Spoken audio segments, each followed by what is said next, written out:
What's up, guys? Today we're diving deep into one of the most iconic characters in gaming history, Vergil from the Devil May Cry series.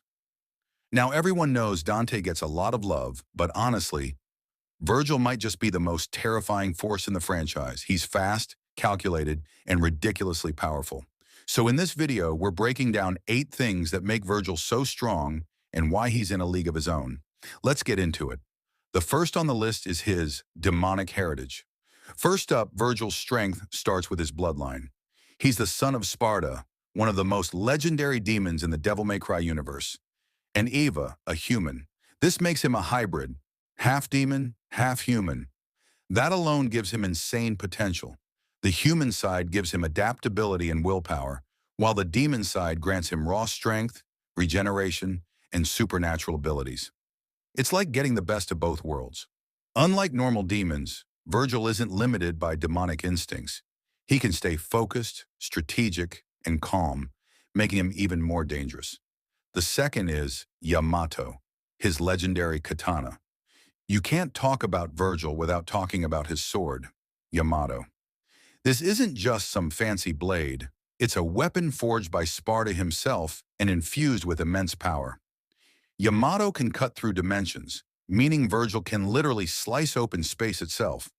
That's not just deadly in combat, but it also means he can teleport, travel across planes of existence, and manipulate reality to an extent.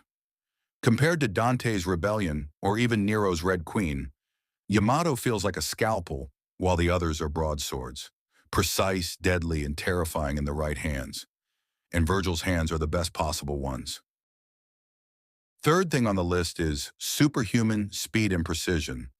Vergil's combat style is all about speed, timing, and precision. Unlike Dante's flashy and chaotic style, Vergil is controlled and deliberate. He doesn't waste movements. His attacks are surgical, which makes him extremely efficient in battle. And it's not just about being fast. Vergil's reflexes are sharp enough to react to bullets, dodge powerful demonic attacks, and strike multiple enemies before they can even register what's happening. When you fight Vergil in the games, it's not about his strength overwhelming you.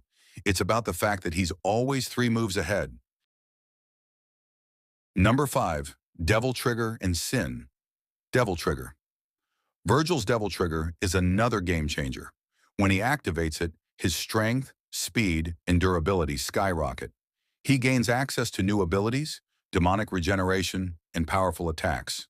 But what takes him to a whole new level is his Sin Devil Trigger, introduced in Devil May Cry 5.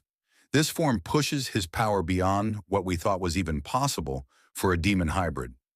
In this form, he's basically untouchable for most enemies. Faster, stronger, and more destructive. It's like putting an already maxed out character into God mode. The next thing is his Summoned Swords.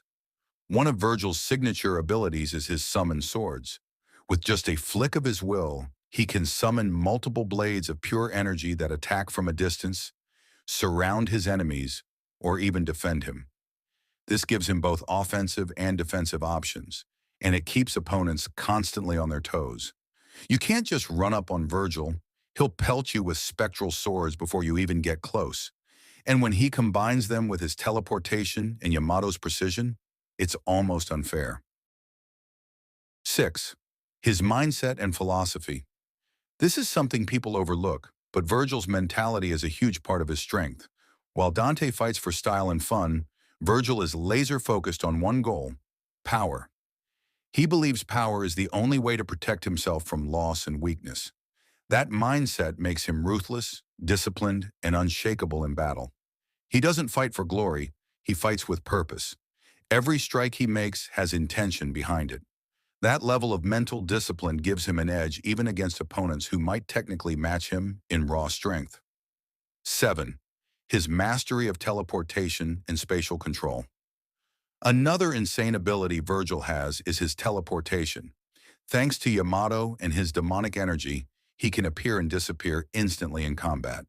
He uses this to close gaps, dodge attacks, or even reappear right behind his opponent for a devastating strike. Combine that with his precision, and you've got a fighter who can control the battlefield in ways most characters can't. He dictates the pace of the fight. You can't pin him down, and that's terrifying in any battle scenario. 8. Fusion with V and Urizen. Finally, let's talk about his split and reunion in Devil May Cry 5. When Vergil separated his human half, V, and his demon half, Urizen, both were insanely strong in their own right. Urizen was basically the final boss of the game's first half, and V was still a powerful summoner with control over massive demonic familiars. But when they fused back into a complete Vergil, he became stronger than ever before, balanced, unified, and wielding the full scope of his powers. That fusion created a Vergil who's probably the strongest version we've ever seen in the series. So there you have it, 8 things that make Vergil an absolute powerhouse in Devil May Cry. From his demonic heritage in Yamato to his teleportation and Sin Devil trigger, Vergil isn't just strong, he's frighteningly efficient, and arguably even more dangerous than Dante in many ways. Now the big question is, do you think Vergil could actually beat Dante if they went all out? No holding back? Drop your thoughts in the comments because I know this debate will never die. Don't forget to like the video if you enjoyed it, and subscribe for more deep dives into your favorite characters. Until next time, stay sharp and watch out for that judgment cut.